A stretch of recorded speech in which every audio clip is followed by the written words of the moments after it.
इस गाड़ी को आप सिर्फ 95,000 रुपए की डाउन पेमेंट करके अपने घर लेके जा सकते हैं। जी हाँ, सही सुना आपने, सिर्फ 95,000 रुपीज। आगे आप लोग दोस्तों वीडियो में बने रहिए, आगे मैं आप लोगों को सभी चीजें डिटेल में बताने वाला हूँ। नमस्कार दोस्तों, मेरा नाम है मयंक और आज की इस वीडियो में हम लोग बात करेंगे नई 2026 की होंडा अमेज के बारे में, और ये है इसका VX मैनुअल ट्रांसमिशन वाला वेरिएंट। आज की इस वीडियो में मैं आप लोगों को इस गाड़ी की फाइनेंस की सारी जानकारी देने वाला हूं। आज बताऊंगा मैं कैसे आप लोग इस गाड़ी को मिनिमम डाउन पेमेंट करके अपने घर लेके जा सकते हैं, कितनी आप लोगों की EMI आएंगी, रेट ऑफ इंटरेस्ट क्या आएगा, डॉक्यूमेंट्स क्या रिक्वायर्ड होंगे। कहने का मतलब है आज आप लोगों को इसकी प्राइसिंग एंड इसके फाइनेंस से रिलेटेड सारी जानकारी मिलने वाली है। बिना किसी देरी के चलिए शुरू करते हैं आज की इस वीडियो को हम लोग फटाफट से। ये दोस्तों आप लोगों के सामने होंडा अमेज का VX वाला वेरिएंट। ये गाड़ी मैनुअल ट्रांसमिशन में भी आती है और ये गाड़ी ऑटोमेटिक में भी आती है। यहाँ पे इसकी जो अपग्रेडेड कॉस्ट है मैनुअल से ऑटोमेटिक की, वो है सिर्फ 73,000 रुपीज, 73,000 रुपए। ठीक है, अगर आपको ये गाड़ी ऑटोमेटिक में लेनी है तो आपको 73,000 रुपए इसमें और ऐड कर देना। तो ये भी मैंने चीज आपको पहले ही क्लियर कर दी। अब इस गाड़ी की शोरूम कीमत की बात करें मैनुअल ट्रांसमिशन की, तो 8,51,990 रुपए इस गाड़ी की यहाँ पे एक शोरूम कीमत है। इसके बाद इंश्योरेंस की बात करें तो यहाँ पे आप लोगों को 32,298 रुपए इस गाड़ी पे इंश्योरेंस पे करना होगा। RTO देखोगे, रोड टैक्स, रजिस्ट्रेशन चार्जेस के, तो 71,340 रुपए यहाँ पे आपको पे करने हैं। फास्टैग के 700 रुपए और HP हाइपोथिकेशन के आप लोगों को 1,500 रुपए यहाँ पे करने हैं।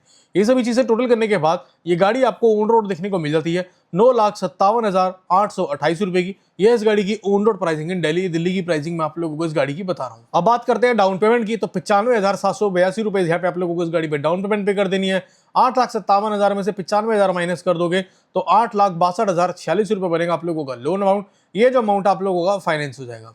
यहाँ पे आप लोग देखेंगे इस गाड़ी को मैंने यहाँ पे 90% तक फाइनेंस कर दिया, वो भी मैंने आप लोगों के लिए लिख दिया दोस्तों। अब यहाँ पे 3 कंडीशन बैंक वाले आप लोगों पे लगा देंगे, या मैं कहूँगी शोरूम वाले आप लोगों पे लगा देंगे। अगर आप लोगों के पास ये तीनों चीजें नहीं है तो ठीक है, वो आपको कम से कम बोलेंगे 2 लाख रुपए की डाउन पेमेंट गाड़ी पे करो।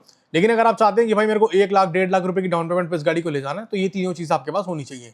सबसे पहली चीज, आप लोगों का जो सिविल स्कोर है वो 750 से ऊपर होना चाहिए। दूसरी चीज, घर आप लोगों को अपना खुद का हो, आप लोग रेंट पे किराए पे ना रह रहे हो। तीसरी चीज, इस केस में जो आपकी महीने की इनकम है वो करीबन 50,000 से ऊपर होनी चाहिए, जो हर महीने आपके बैंक अकाउंट में आती हो। ठीक है, कैश की कोई वैल्यू नहीं है, बैंक अकाउंट में आप लोगों को ये रिफ्लेक्ट करते हुए दिखाना पड़ेगा। चलिए अब हम लोग बात करते हैं EMI के बारे में, किस्तों के बारे में। अगर आप इस गाड़ी पे 95,000 रुपए की डाउन पेमेंट कर देंगे और आप करवाएंगे अपना 3 साल का लोन, 3 साल की आपकी किस्त आएगी 27,130 रुपए की, 4 साल की किस्त आएगी 21,170 रुपए की, 5 साल की किस्त आएगी 17,600 रुपए की, 6 साल की किस्त आएगी 15,240 रुपए की, 7 साल की किस्त आएगी 13,560 रुपए की। ये आएगी आप लोगों की हर महीने की किस्तें सिर्फ 95,000 रुपए की डाउन पेमेंट करने के बाद। बाकी आप लोगों को बता दूं, मैं यहाँ पे मैंने 8.3% का रेट ऑफ इंटरेस्ट लिया हुआ है। ठीक है, ये भी डिपेंड करता है आप लोगों के सिविल स्कोर के ऊपर, आप लोगों का सिविल स्कोर कैसा है।